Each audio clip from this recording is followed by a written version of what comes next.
you search me, how you know me.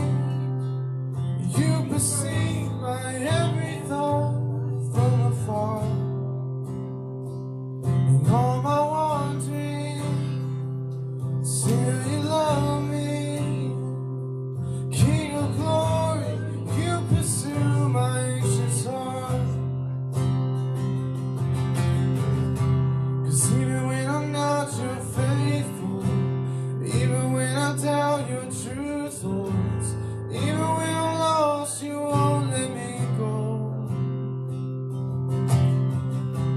When my heart is dry, your grace flows. No matter where I run, I'm not far from home. Yeah, I may be weak, but you're able. 'Cause even when I'm not, you're faithful. Even when I'm not, you're faithful.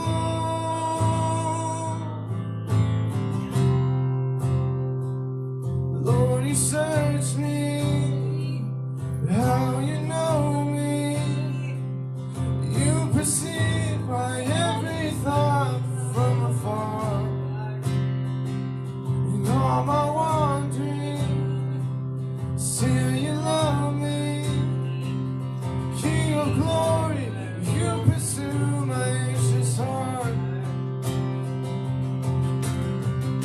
'Cause even when I'm not your faithful, even when I doubt your truth, Lord, even when I'm lost, you won't let me go.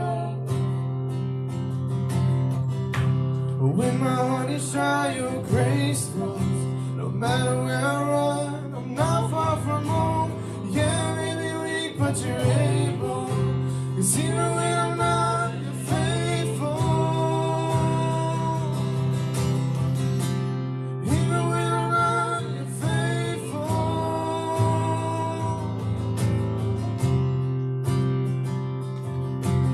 Where can I go from your spirit? Where can I hide from your face? Where can I flee from your presence? Where would I go? Where would I go? If I rise to the heavens, you're with me. If I fall to the depths of the sea, even there it's your hand, never leave me. Wherever I go, wherever I go. Where can I go from your spirit? Where can I hide from your face? Where can I flee from your presence? Where would I go? Where would I go? If I rise to the heavens, you're with me. If I fall to the depths of the sea, even there it's your hand, never leave me. Wherever I go, wherever I go. 'Cause even when I'm not, you're faithful. Even when I doubt your truth, Lord, even when I'm lost, you won't let me go. When my heart is dry, your grace flows. No matter where I run, I'm not far from home. Yeah, I may be weak, but you're able. 'Cause even when I'm not, you're faithful.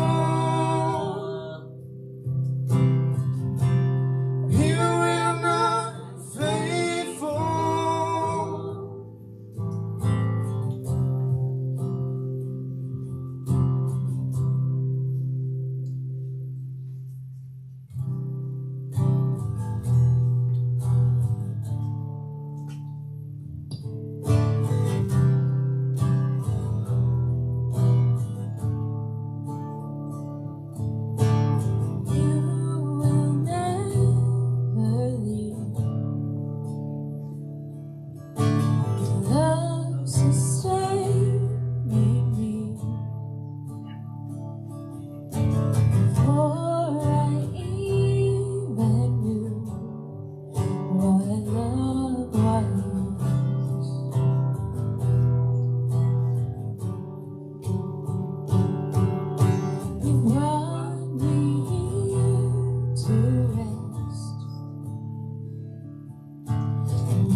Sing, sing.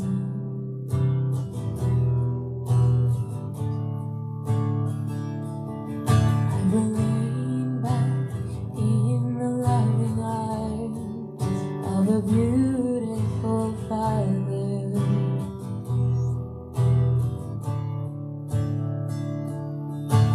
Breathe deep and know that He is good. He's a love like no other.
A beautiful Father.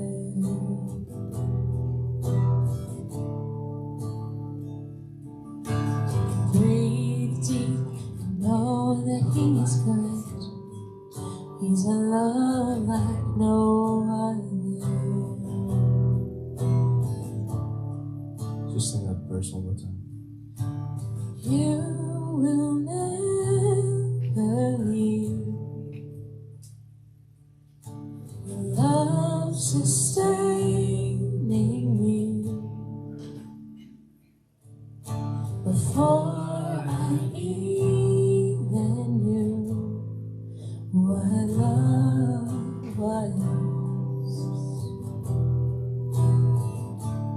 Dear Lord, I pray that as we go into this week and most of us are starting school and just various things back again, that you would let those songs be a comfort to us, and we would just be focused on you and shining your light to others, whether we're in school in person or online. That we would just know that you're good, and that no matter what our circumstances, we can show your love to others around us and feel peace and comfort in you.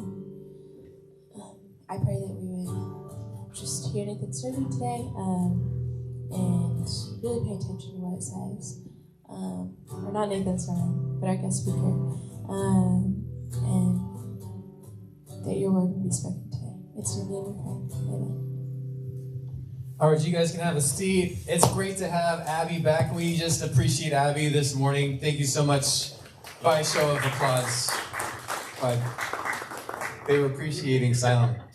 No, it's great to have Abby and, as always, Brennan leading us in worship. The thing I wanted to also mention is we are looking to expand our praise team, but first, before we do, we need the infrastructure with the audio, visual, and tech team. So as it so happens, we used to have quite an illustrious audio-visual tech team, and then they graduated out of the student ministry. So now we are looking to rebuild like an incredible, football program in college. I don't know. We're going to look for some really dedicated, talented people who want to come each week. And first, we're going to have a training after church on a Sunday where you get to come and get trained on the stuff and then get into a rotation, taking turns coming early on Sundays and helping us out with that. So you'll be hearing more about that very soon.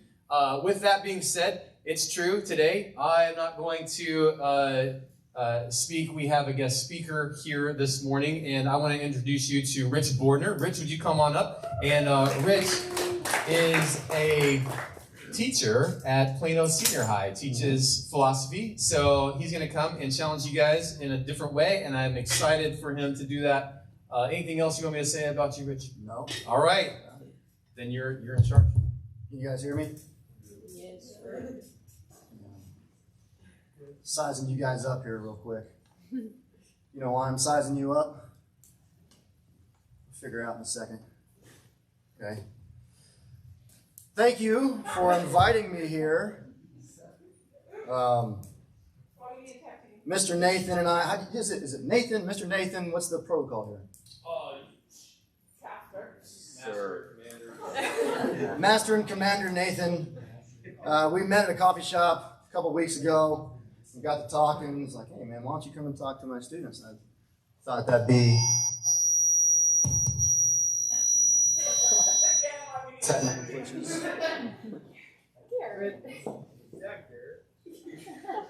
Pause.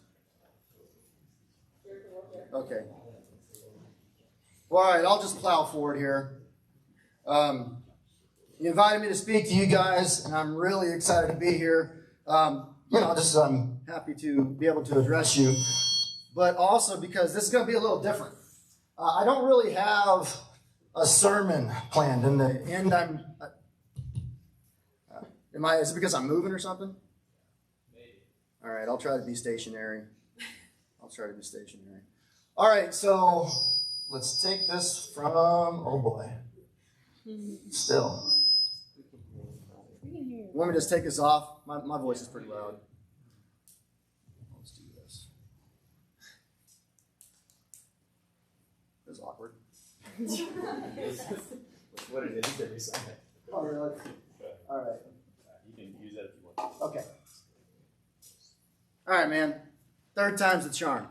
So anyway, I don't have a real sermon planned. I do have some remarks at the end that I'm going to get to. But this is going to be a dialogue. We're going to be talking back and forth. But here's the exciting part. I don't know, you might be freaked out by this, but I'm not going to address you as a Christian. I'm going to address you as an atheist. And I was like, Now, I am a Christian, okay, so breathe easy. I'm on your team.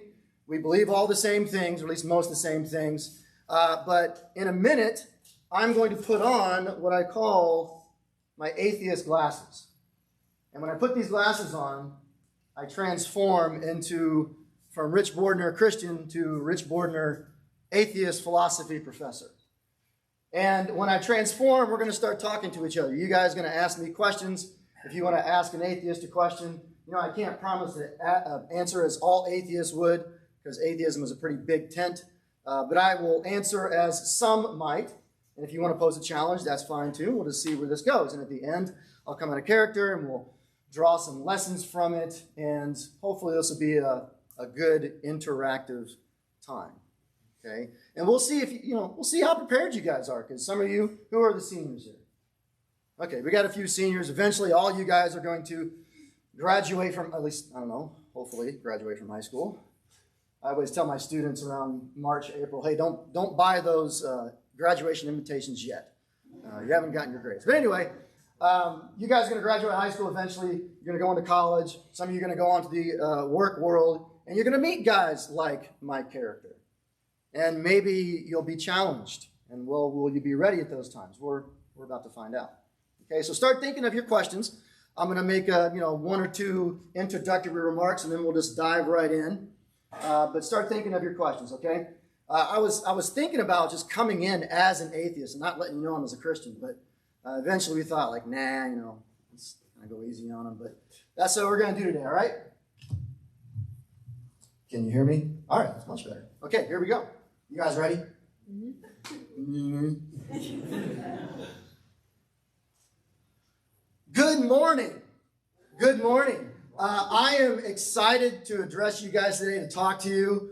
I'm a little apprehensive because I don't get invited to very many religious groups. I don't get invited to speak to churches, much less high school religious groups. Usually when I speak to groups, there's a group of professors, maybe business leaders, more secular environments. I almost never get invited to guys like you. And I was kind of thinking about why that is. And I came up with a couple of reasons. I think there's some fear. That's maybe why a lot of atheists don't get invited to very many churches. Maybe you guys are looking at the atheist kind of with a little side eye, like, what's this guy going to do? Boom, like I'm a boogeyman or something. But just relax. Just look, I'm a lot like you. All right, I'm a husband. I'm a father. I love being a dad. I got morality. Surprise. I'm not going to boost your iPhone. Okay, I don't go home and draw a pentagram on the floor and sacrifice a chicken. That's not what atheists do. So just breathe and relax. I'm a normal guy. Okay, don't think that I'm some weird, mysterious character. Secondly, I think the main reason why is because we just occupy two different worlds thought-wise. You guys are people of faith, and I'm not.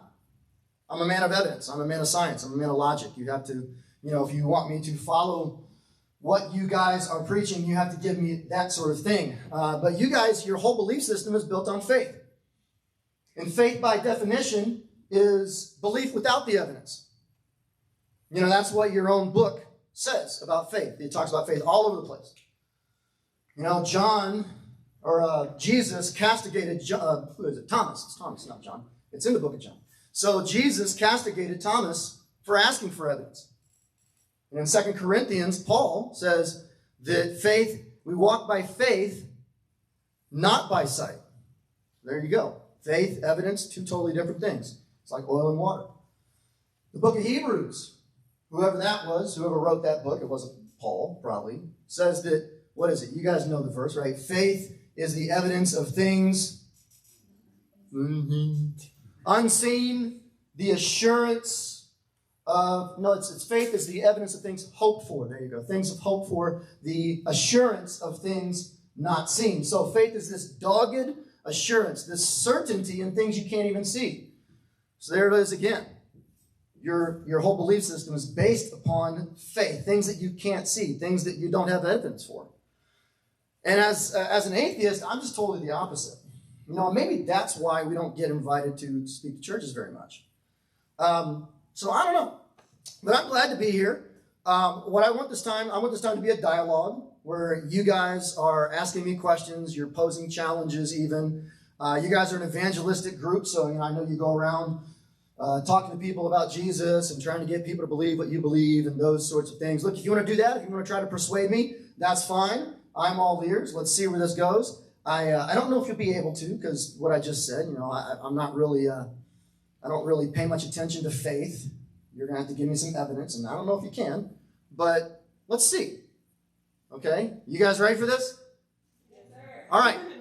So just raise your hand, and I'll call on you, and let's see where this dialogue goes, okay? Who wants to be the first brave person to take a stab at it? Go ahead. Well, okay. You said that we have faith and that you go based on science, but in reality, you just have faith on something different. Like you have faith in just, it's something else you can't see. You have faith in two molecules that collided to create the universe. Okay, I think you're a little confused about what science is. So science is not this mysterious faith-ridden process. All right, it's pretty basic. Science is the study of the world. It's the study of the natural world. You observe something in the natural world. You have a hypothesis about it. You think it happened because of this sort of thing, so you form your hypothesis, and then you test your hypothesis. And then you gather evidence, you gather observation, and you either confirm the hypothesis or you disconfirm it, and you tweak the hypothesis, and then you redo it. So it's a process of testing your hypotheses with evidence and with what you're seeing out there in the real world, with logic. And it's nothing mysterious, and it's led to a lot of great discoveries. The only reason why we're able to talk is because of science. I got this microphone in front of me. I have a computer in front of me. I drove here in a car. The thing that's going to save us from the coronavirus is science, the vaccine. The reason why you guys aren't in danger of polio is because of science. It has a pattern of immense success.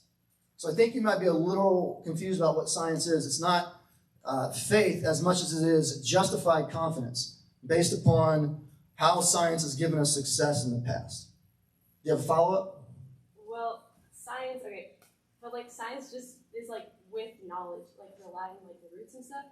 But you just have like going back to like I'm just thinking about like the beginning of the world, for example. Like I'm just thinking of like an example kind of thing.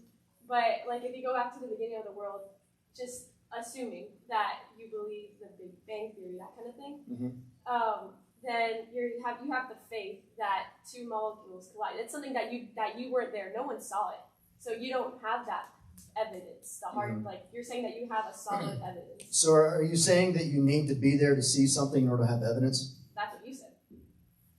That's not what I said. You're putting words in my mouth. You're doing what is called attacking a straw man. The straw man fallacy is a logical fallacy where you set up a weaker version of your opponent's view and then you attack that instead of the real thing. I never said that you need to be there to see something directly in order to have evidence for it. Okay, that's not what science is about, again. So don't attack a straw man, attack what I really believe. Yeah, I'll give you one more follow-up before I move on. Oh, I was going to say, then what is the evidence? For what? For the Big Bang Theory. Okay, glad you asked. First, here, let me get a show of hands. I will answer your question, okay? Don't worry. But who here believes in the Big Bang? 2 people? 3? That's it? I want to know who your science teachers are. They are dropping the ball. Look, you guys realize that you just put yourselves at odds with almost every respected cosmologist expert out there. There is overwhelming evidence for the Big Bang. Granted, we weren't there, but we don't need to be there in order to have evidence for it. Evidence for the Big Bang. This could be a talk in and of itself, but I'll just give you a couple of pieces. The redshift. As we observe the redshift gets greater as we go out and go out in the cosmos, and so that tells us that galaxies are flying away from us at greater and greater speeds. Secondly, the cosmic microwave background radiation, that is a remnant, a leftover from the Big Bang. Third, the speed of an explosion of a type 1a supernova. As we go back in cosmic time, we see the supernovas at greater distances from our vantage point are exploding more slowly. And so that speaks of an explosion at a certain point. I could give evidence for 20, 30 minutes on this, but that's just some of the evidence in the Big Bang. So that's my view of origins. Okay. All right, in the back, go ahead. What says that science and God couldn't both be true? Like God couldn't have used science to try and create everything. Well, I'm a little confused as to what you might mean by that, but let me take a stab at this. I don't think we need God in order to explain the origins of the universe. I think the Big Bang model is completely adequate for it. So if you add God to the equation, it's just irrelevant. It's not needed. It's like writing down instructions to boil water. You say, okay, you put water in a pot, you put the pot in the stove, you bring the temperature to 212 degrees Fahrenheit, and then you add a leprechaun. You know, the explanation of God is like that leprechaun. It's just not needed. We can completely account for our origins using naturalistic explanations. I just don't think you need it. Okay, go ahead. I heard a good analogy once that said if you snatched a watch and you put it in a little plastic bag and you shook it up, you would never, like, ever get it to be the same way that that watch once was. I only say that because, like, if the Big Bang Theory is the only thing, you know, there's no reason for God, that would make life basically pointless and meaningless. Like, there'd be no point to living. Like, why are we here in the first place? Like, by believing in a God to the equation, because I wouldn't say that you disagree that there couldn't be a God, right? In the equation, we're saying, like, God doesn't disprove the equation, I guess, right? Okay, there's a lot to respond there. I'm not sure I understood your point, but let me just try to parse a few of those things apart, because I think part of your problem is you're bringing in a bunch of things and just putting in a word salad, and I'm not quite sure it's making sense here. So you talked about an analogy at first, and then you kind of pivoted to meaning and purpose and stuff like that. So let's deal with the analogy first. I don't get what that has to do with the Big Bang at all. What's the point of your analogy?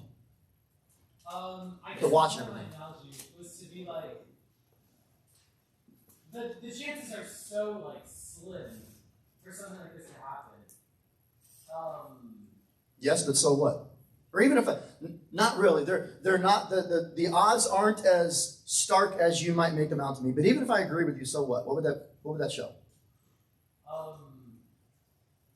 I guess there's just, like, nothing deeper in humanity than we're just a clump of cells that just happen to be here for a little bit. If there's no, like, creator. Okay, look, now you're pivoting from explanation of our origins, talking about the Big Bang, to meaning and purpose. So let me address that. Look, even though I'm an atheist and I don't believe that God created us, that doesn't mean that I'm without meaning. It doesn't mean that I'm without purpose. I have a family. I love my daughters. I want to better the human race. I want to leave humanity a little bit better than it was when I came on the scene. I want to advance human knowledge. These are all things that I seek to do as an atheist. And look, I'm actually a lot happier now as an atheist than I was when I was a Christian. Newsflash, I used to be you guys. Okay, I was raised a Christian. I went to an evangelical church when I was growing up. I wasn't a nominal believer either. I was a leader in my youth group. I was a leader in my Fellowship of Christian Athletes chapter. Then when I went away to college, I found out that I've been living in a bubble, and I was open to this huge new world of discovery. And eventually, long story short, I walked away. But I'm so thankful I did, because I'm so much happier now, because I'm not shackled by dogma. I'm not shackled by a book that's thousands of years old that commands really odd things. No offense, but if you want to ask me a question about that, I can go into it. But I'm so much more happier now because I've been liberated from the shackles of religious faith, and I can follow the truth where it leads. I can look at the evidence and follow that rather than faith. So I do have meaning and purpose, even though I'm an atheist. So you had your hand up? Yeah. Go ahead. Do you consider the Big Bang to be a theory or a scientific law? Even if it's a theory, that doesn't mean that it's just a guess. Okay, when people in science say, I have a theory, it's been confirmed with a lot of evidence over a long period of time. So theory is pretty solid. All right, and there's a lot of evidence behind it. So basically, correct me when I'm wrong, but evolution basically started with something like 2 cells in a pond of muck or something, and then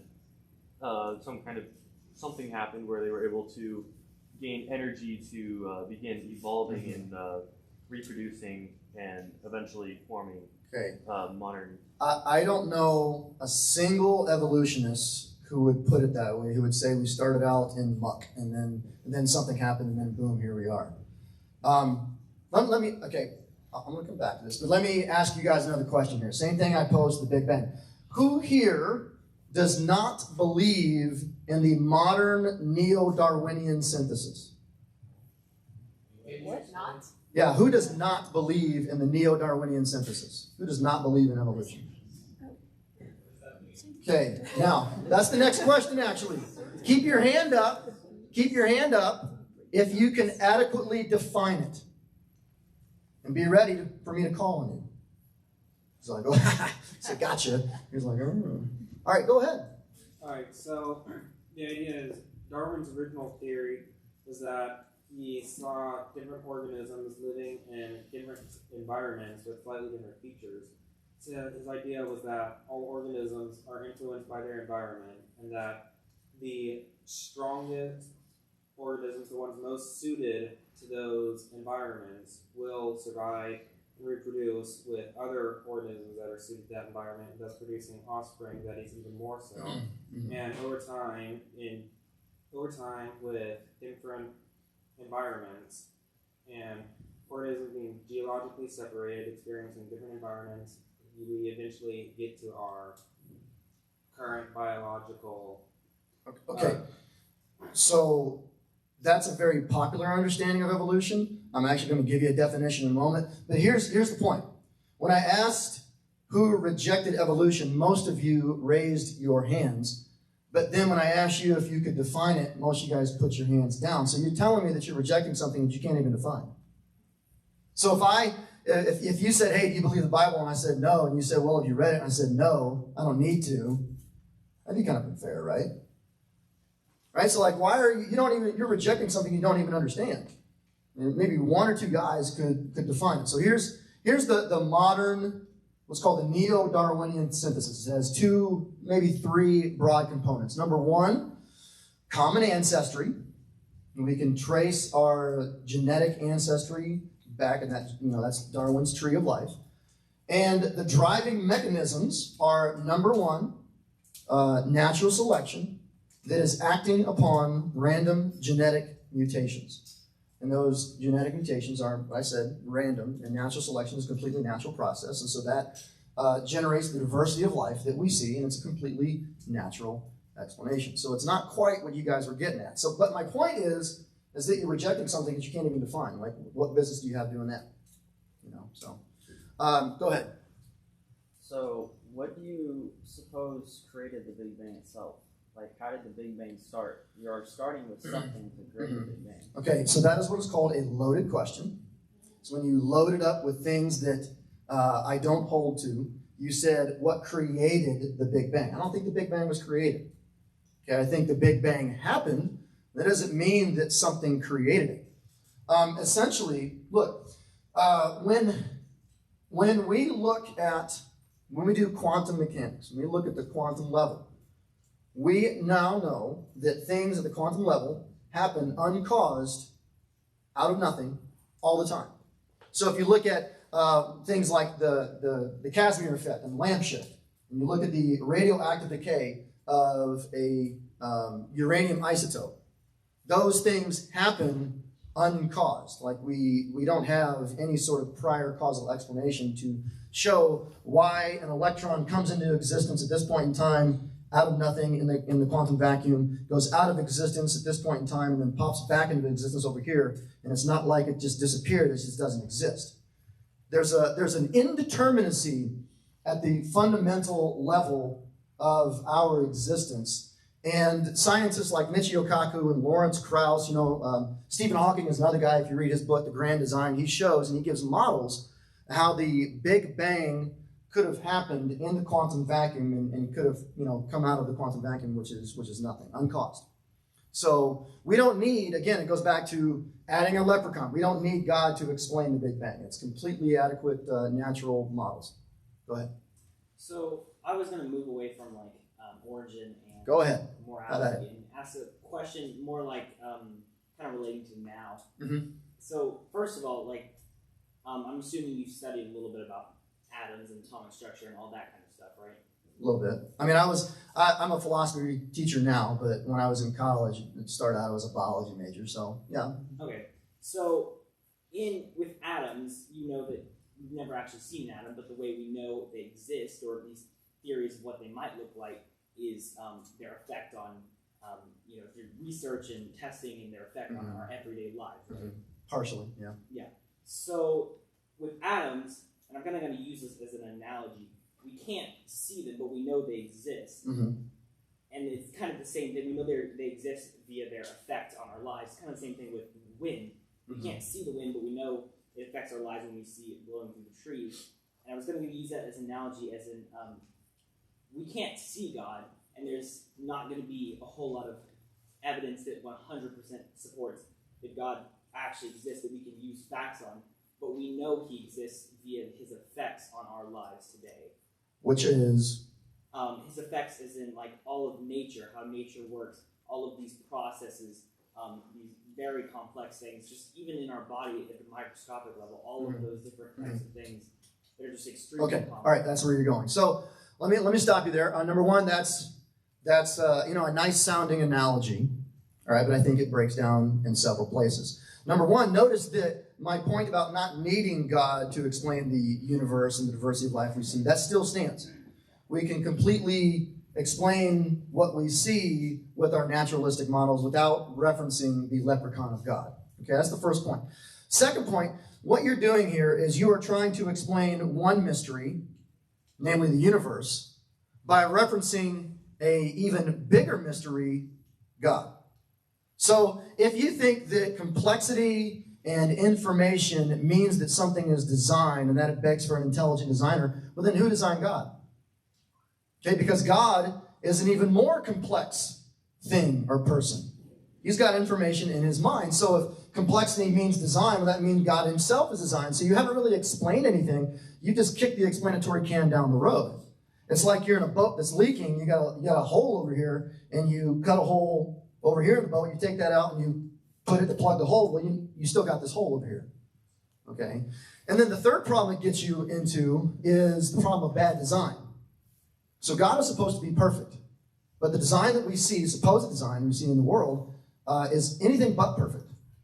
Okay, why do we have vestigial organs like the appendix, just this little thing that doesn't do anything for us, but it explodes and it kills many people every year? Why do we have our breathing mechanism in the same place as our eating mechanism, so hundreds of thousands of people choke every year? Why would a perfect designer design something like that? So you're kind of like the frog that jumps from the frying pan into the fire. You're not really solving yourself any problems. You want to reply? So I was just going to say two things to that. First of all, I guess you could probably say with creationism and the belief in God, like you said at the beginning, most of it is based on belief, because you can't actually fully prove something anytime. It's mostly belief. And the second thing I was going to ask you is if you would say now most of our world has order to it, or has at least some amount of order. So if you would say it has order, and I mean, go a little bit back to the Big Bang. The Big Bang was, as you described it, it was microscopic, and it was the things that combined to create all of what we have now via the process of time. With enough time, all of that formed. So I was going to say, do you understand the theory of thermodynamics, the second law? Second law of thermodynamics, yeah. So in that law, it states that anything that starts in one way is eventually going to lose its order, is eventually going to get more chaotic and less order than it originally started. And so you've probably heard this argument before, but you could say that with starting in a random combination of things which started the universe, if that started with a certain amount of order, there would be logically a less amount of order now. So it begs the question of how did we get all of this order now if we probably started with a very minimal amount of Okay, order. so the second law of thermodynamics states that closed systems tend to entropy over time. Now the problem is that our Earth is not a closed system. Okay, it's getting new infusions of energy from our sun and from outer space all the time. So that doesn't apply to our own Earth. Okay. Now we see spontaneous order in things all the time. So I don't know if you guys are privy to this, but there was a tsunami in Japan several years ago, 2011, right around, and people observed in the chaos of the tsunami and the after effects whirlpools. Well, what's a whirlpool? A whirlpool is a certain amount of complexity, a certain amount of order in the chaos. Okay, snowflakes. Those are also examples of complexity and order that happen completely naturalistically. So we get order amongst the chaos naturalistically all the time. It's just a matter of degree, not kind. We have time for maybe one or two more questions. Let me go to somebody who hasn't spoken yet. Go ahead. Question. Do you fear death? Do I fear death? Well, not really. I understand it's a fact of life. It's going to happen. And I just want to seize the day and live as best I can right now because I know that I only have one shot at life. So, not really. Okay. Yeah. All right, let's go. Do we have any? We've only had one female. Or I think one. Am I missing? Is there another girl? Can we get another girl to ask a question? Go ahead. I was just wondering, what do you believe happens after you die? I think that's it. When you die, you get buried in the ground. I don't believe in any sort of soul. I think that you're just your body, and so when your body dies, that's pretty much the end of it. You have one more follow-up? Yeah, and I know you said that you're talking about purpose. Your purpose in life is like to be a dad and like a mentor to your kids. But what is like? It's kind of going back to what his question was. Like, what is the purpose of the human race? Like, why is it even here if like there's no afterlife or like things you're working towards? You know what I mean? Okay. A couple of things real briefly here. I think broadly speaking, with our species, we have an instinct to preservation and survival. So the things that help us propagate our species and survive as a human race, those are things that get selected and things that we focus on. Now, in terms of myself, again, I don't need, you don't need to believe in God in order to have purpose. You don't need to believe in God in order to be happy. You don't need to believe in God to know right from wrong, to have morality.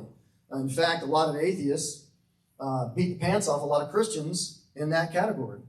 So I just don't think you need to believe in God in order to live a purposeful life. I do completely without those things. Okay, how much more time do we have, Mr. Nathan? Till noon o'clock. Till noon o'clock. All right, well, I better come out of character here. I know you guys have a lot of questions, but the atheist is gone. So everybody breathe. It's getting kind of tense. Let me turn on my computer again here real quick. So, all right. So kind of shake it up, breathe.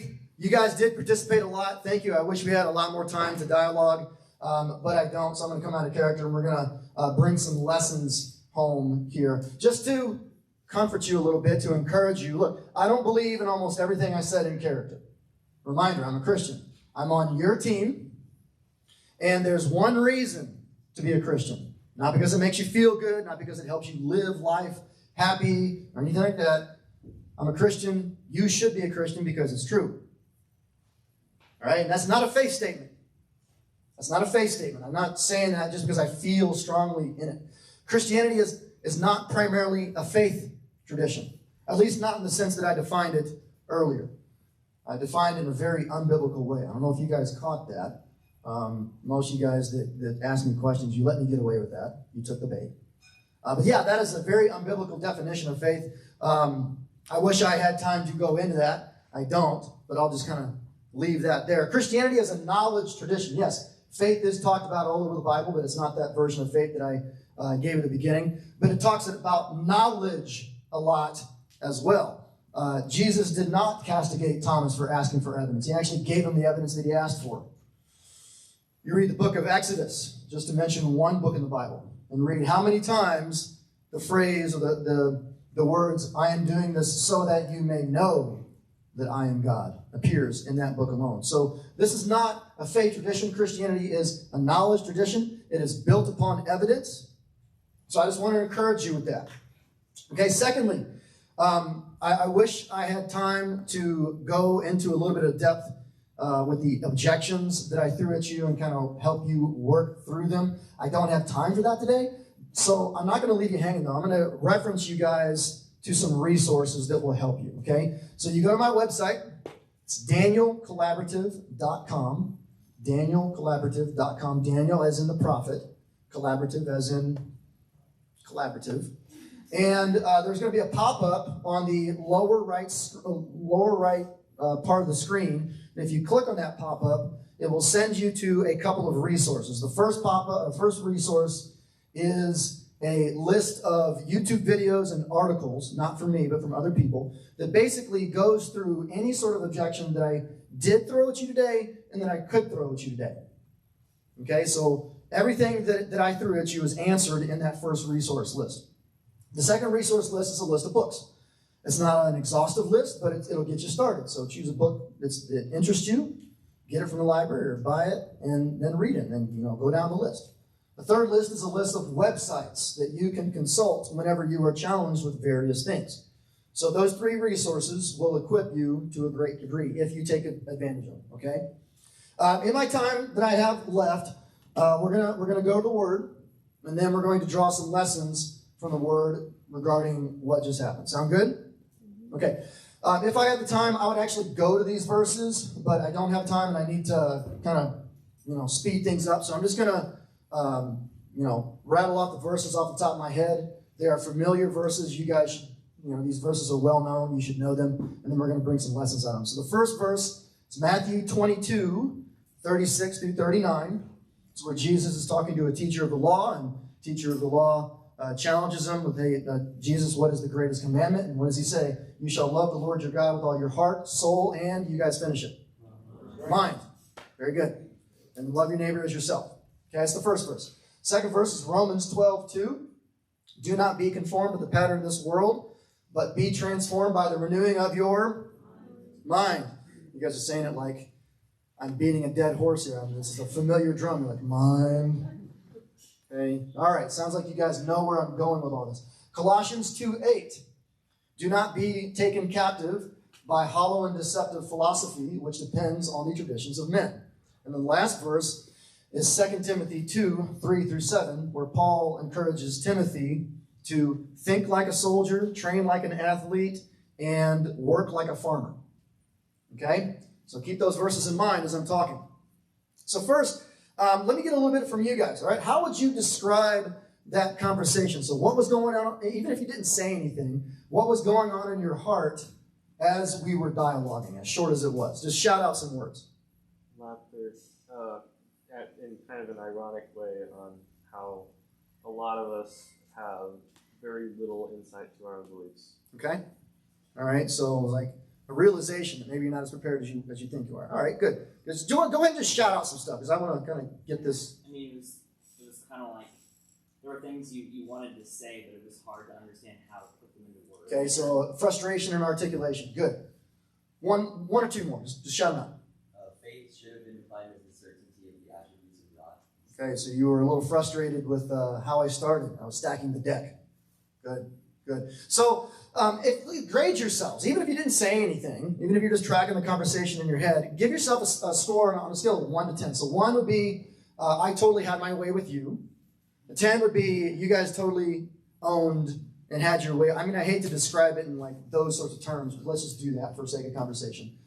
So 1 would be, I had my way with you. 10 would be, you had your way with me. Just shout out some numbers. What would you give yourself, even if you didn't say anything? 2. So 2, 1, A 0. 0. Okay, so if this was school or a class and that was a test and you bring that grade home to your parents, what are they going to say? You suck. You're grounded. Okay, that's an F, right? That's an F. I didn't give you guys that grade. You guys gave yourselves that grade. So, what the question is, I don't want to beat up on, well, I do. I did kind of do this to beat up on you. More than a second. But I don't want to make you feel bad about yourselves. The question is, what are you going to do about this? Okay? What are you going to do about this? Maybe you're realizing now that you're not as prepared as you thought you were. That's pretty common. But the good news is that you've got time to do something about that. Okay? So a couple of things that I did that I think stymied you is, I used big sciencey concepts, big sciencey words. Newsflash, I don't even know what the Casimir effect is. I was just reading it on the blog about 5 minutes before, and I was like, oh, this sounds like a good term, I'll use it. I blinded you by science. I used big names. I referred to big concepts in the hopes that some of you would be like, man, I don't know quite what that means, but he sounds really smart, so I'm not going to say anything. I used kind of weasel words like we now know when we don't know, and science tells us when science doesn't tell us, and things like that. Just a minute, I projected supreme confidence. Did you guys pick up on that? Yeah. And that can be intimidating, right? It's kind of like the same thing as if you guys have read the worst case scenario handbook, which I'm sure all of you have, and you read about how to deflect a mountain lion attack, which I'm sure all of you have been in that situation before. When you're being attacked by a mountain lion, you're supposed to flare your jacket out to make yourself look bigger than you really are, and kind of shout and scream in the hopes the mountain lion says, man, I don't want nothing to do with that crazy bear. I'm out of here, And that's kind of what I was doing, right? That's what a lot of people do, right? It's tactics, it's rhetoric. I stacked the deck in my favor with my definition of faith. Okay, so you got to be aware of all these things. I think a lot of times they can intimidate us. They can have an emotional impact on us. And the key is to acknowledge the emotional impact they have on you, and then put that emotion to the side and say, all right, now let's deal straightforwardly with the content here. Let's deal straightforwardly with the argument. What exactly is being said? After all of the bluster, let's get down to brass tacks. What's the fundamental argument here? You got to get good at that. Okay, if I could give you one tip in talking with people, that would be it. But what I was doing here fundamentally is honestly, I was trying to beat up on you guys a little bit. In a good-natured way, but to show you, like I said, that maybe you're not as prepared for the next stage as you might assume. I wanted you to kind of feel that frustration that you mentioned. I really don't know how to articulate this. I don't know how to respond. I wanted you to be in that position because you guys are in high school, you're probably already experiencing some of that. When you get to college, it's going to be even more so. When you get to the work world, if you don't go to college, or if you go to the military, if you don't go to college, it's going to be like that. You're going to meet those objections.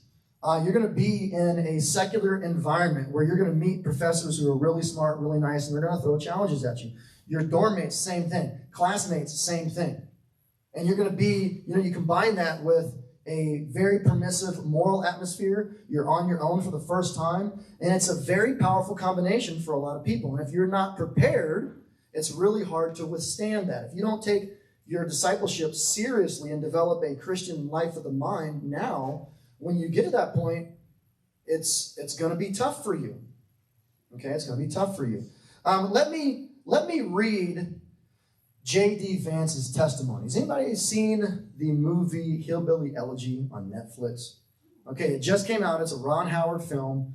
And it tells the story of J.D. Vance. It doesn't really go into his what I'm about to talk about right here, but he's a fascinating story. So he grew up in Kentucky or in kind of a lower class town in Ohio, and goes to the military, then he goes to college and ends up getting into Yale Law School and graduating from Yale and becoming a lawyer. So it's kind of like a success story like that. But he was raised in a religious milieu, and then when he got to college, he walked away for a period of time.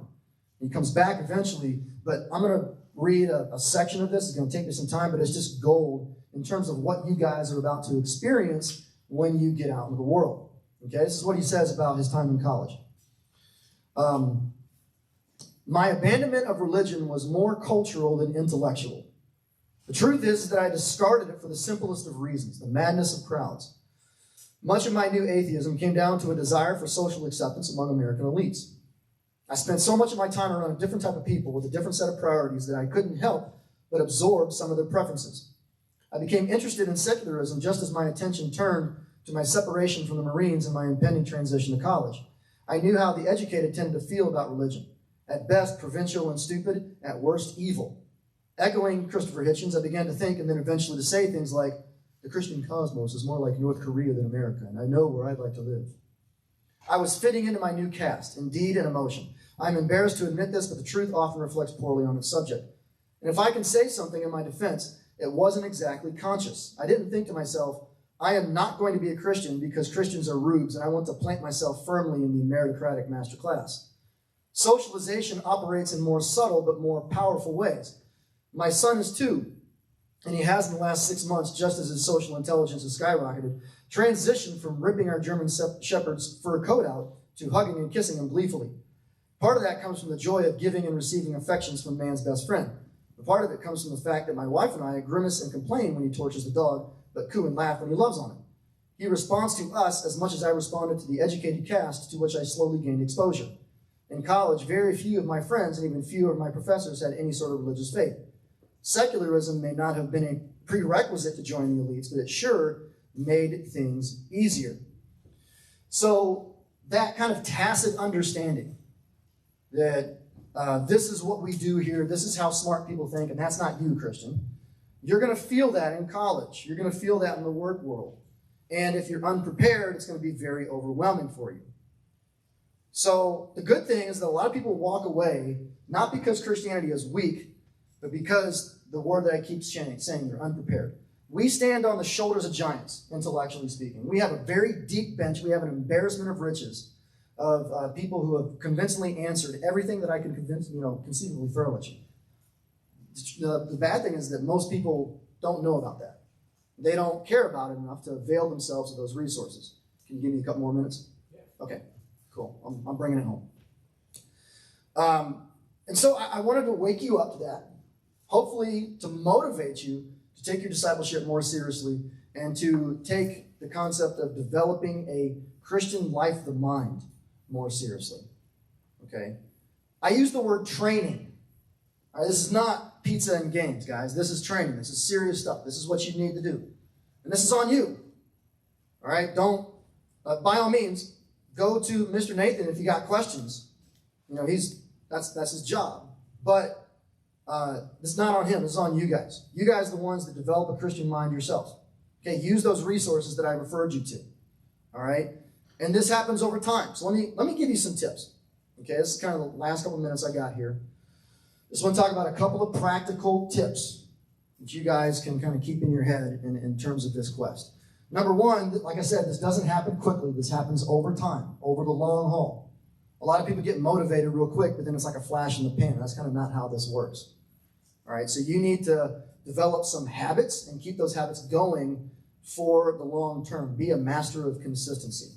Okay, number two, I know the main thing that a lot of students say is, I don't have time. And look, I sympathize with you to a certain extent. You got AP classes, you got college apps, you got sports, you got jobs. But look, you do have time if you care enough about it. That's the way priorities work. If I don't exercise and my diet's horrible and I develop diabetes and I go to the doctor and he's like, if you don't start exercising, you got 10 years to live. I'm going to find a way to do the exercise. Okay? So same thing here. You guys do have the time, you just have to find it. To that end, one more tip. How do you find the time? 2 things. Number 1, redeem the time that you already have. Number 2, get control of your screen time. Okay? Figure out in your day where you have time to sneak some stuff in. So maybe in your shower, you put on a podcast on the stereo.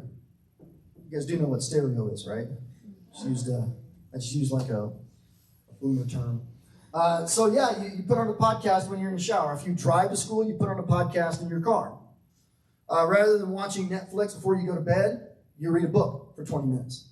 Find those little points in your day where you can fit that stuff in.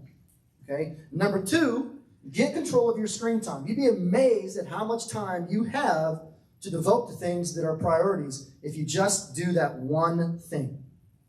And look, I teach high schoolers. I know you guys. You're addicted to your phones. Don't tell me you're not. Okay? I was watching the worship earlier, and I saw people on their phones on worship. It's like, what are you doing? Okay? Find a way to lock that thing down. Get off social media. It is not good for you. It is toxic. And it's a time waster. Okay? You do that one thing, that frees up at least an hour, hour and a half a day. If not more. You don't need to binge on Netflix. Well, I mean, if it's Cobra Kai, yes. But other than that, that's the one exception, okay? We all love Johnny Lawrence. Be like Johnny Lawrence. I'm kidding, don't. You get my point, right? You don't need that stuff. You guys need to train. Because Your test is coming. Your test is probably already here. All right, last thing. I know that I'm running over time here real quick. I don't want to make it sound like you guys have to go and like battle, argue people into the kingdom. That's not what I'm getting at here in terms of how to talk to people. Okay? I'm all about arguments. Use arguments. Challenge people. Ask good questions. All right? But just don't do it in like a combative way. You guys didn't do that here. You guys are really good. You were really friendly. A on that, on how you treated me as an atheist. But just don't get the wrong impression that you have to like be combative when you're talking to people. Okay? If you're going to ask them questions, if you're going to pose them challenges, great. But do it in a way that you would want them to do it to you if the shoe was on the other foot. Okay? So there's an element of grace along with the truth that you got to bring when you're talking to people about Jesus. Does that make sense? Okay, I just didn't want to leave you with the wrong impression. I'm over time. I got to go, guys.